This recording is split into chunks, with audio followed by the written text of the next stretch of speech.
वैदिक सनातन धर्म में अनेक देवी देवता हैं, सबकी भक्ति नहीं होती, सबकी पूजा होती है। क्या होती है? पूजा। भक्ति उसकी होती है जिनकी हम पूजा कर रहे हैं, वो भी जिसको ध्याते हैं, उसकी भक्ति होती है।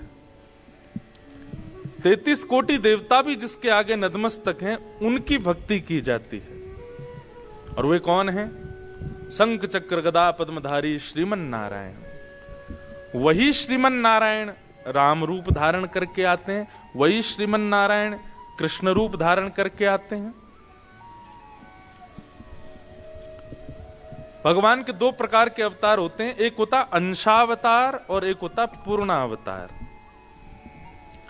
अंशावतार का मतलब होता है कि भगवान का एक अंश आया और लीला करके वापस ठाकुर जी में विलीन हो गया। लेकिन पूर्णावतार मतलब भगवान ने अंश नहीं भेजा, स्वयं आए हैं और स्वयं लीला करके गए। तो श्री कृष्ण कौन है?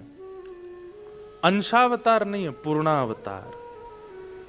वही शंख चक्र गदा पद्मधारी साक्षात नारायण भगवान दो भुजा धारण कर लेते हैं, अपनी प्रभुता को गौड़ कर लेते हैं, अपने हृदय के स्वभाव को प्रदान कर लेते हैं और ब्रजमंडल में नंद नंदन बन करके आ जाते हैं। भक्ति उनकी होती है। श्री कृष्ण की पूजा नहीं होती, हमारी किशोरी जी की पूजा नहीं होती, हमारे वृंदावन चंद की पूजा नहीं होती, भक्ति होती है। और भक्ति और पूजा में अंतर क्या है?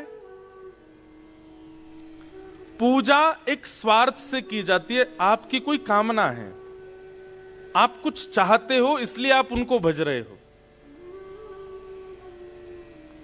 महाशिवरात्रि निकल करके गई, आपने दूध का अभिषेक किया महादेव का, पर उसके पीछे कोई निष्काम भाव नहीं था, कामना थी, हे महादेव आप अपनी कृपा मुझ पर कृपा बनाए रखना। यह भी एक सूक्ष्म कामना है। हनुमान जन्मोत्सव के दिन आप लोग गए, जाकर के चोला चढ़ाया हनुमान जी पर, वह भी एक कामना से किया गया है। नवरात्रि के दिन 9 दिन तक व्रत किया गया, यह भी एक कामना से करता है। कोई व्यक्ति निष्काम भाव से नहीं करता, उसकी कोई कामना नहीं, बस कर रहा है।